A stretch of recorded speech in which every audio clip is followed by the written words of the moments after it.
Bonjour à tous.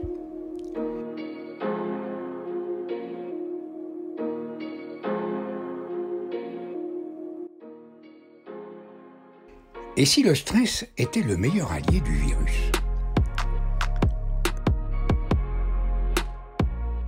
Un très grand nombre de personnes se réfugient dans le déni de leurs moments de stress intense, dont la première réaction est un vent de panique désordonné. Elles se remarquent par leur irrésistible besoin de contrôler l'incontrôlable, tout ce qui touche à leur santé, à celle de leurs proches, pour masquer leur impuissance et surtout leur peur. Qu'est-ce que le stress dont tout le monde parle aujourd'hui?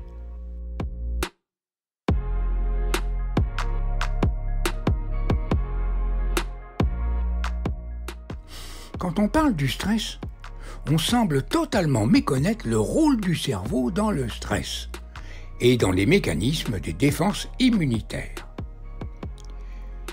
Une des sources déclenchant l'anxiété et les peurs, la surinformation médiatique, médicale, a provoqué une véritable panique dans la population en présentant, jour après jour, des scénarios catastrophes amplifiés par Internet et les réseaux sociaux qui sont une forme de domination de l'humanité par les technologies numériques créées par ceux qui cherchent à dominer le monde.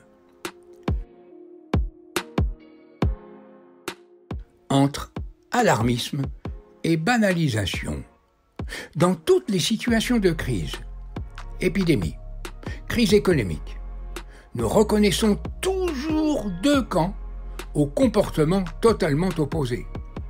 Les alarmistes, qui vivent des moments de peur, pouvant aller jusqu'à des moments de panique, entretenus par les scénarios catastrophes que l'on entend perpétuellement autour de nous, et ceux qui, au contraire, banalisent la situation de crise, pouvant même aller jusqu'à une insouciance en bravant tous les dangers.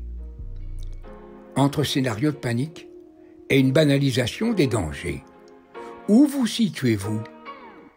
À l'issue de ma conférence, vous saurez où vous situez et je vous proposerai votre solution.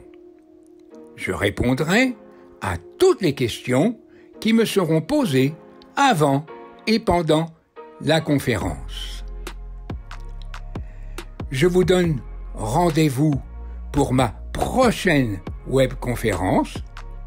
Je vous dis donc à très vite. Au revoir.